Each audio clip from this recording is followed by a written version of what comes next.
आपल्याबरोबर या ठिकाणी नगराध्यक्ष पदाच्या महाविकास आघाडीचे उमेदवार भावना घाणेकर आपण त्यांच्याशी बोलूया।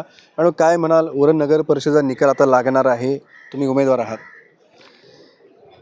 उमेदवारी अर्ज भरल्यापासून वेगवेगळे अनुभव आम्हा उमेदवारांना पाहायला मिळाले। आजचा निकालाचा दिवस आहे। आजचा दिवससुद्धा आमच्यासाठी एक वेगळा दिवस आहे। लोकांनी आम्हाला भरघोस मतदान केलं आहे आणि आम्ही आता निकालाच्या प्रतीक्षेत आहोत।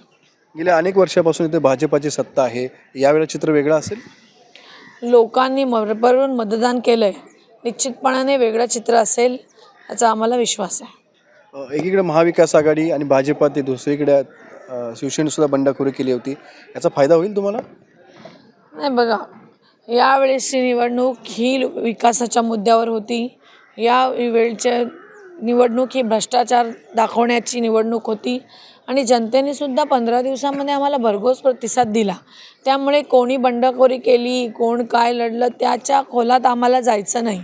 आम्ही महाविकास आघाडी म्हणून सारे पक्ष, मनसेला सुद्धा सोबत घेऊन, म्हणजे या ठिकाणच्या विविध संघटना असतील, सगळे पक्ष असतील, एका दिलाने एका मनाने सगळ्या कार्यकर्त्यांनी काम केलं। मग शिवसेना असेल, काँग्रेस असेल, शेका पक्ष असेल, मनसे असेल, राष्ट्रवादी असेल, सगळे एकत्र होते आणि सगळ्या पक्षाच्या प्रमुखांनी मनापासून इथे काम केलं। त्यामुळे विजय निश्चित आहे। नक्कीच आपण पाहतो की या ठिकाणी आहे ते महाविकास आघाडीने एकदिलाने काम केल्यामुळे आपला विजय निश्चित असल्याचं या ठिकाणी भावना घाणेकर यांनी स्पष्ट केलेलं आहे। विनायक पाटील, एबीपी माझा, उरण, रायगड। एबीपी माझा, उघडा डोळे बघा नीट।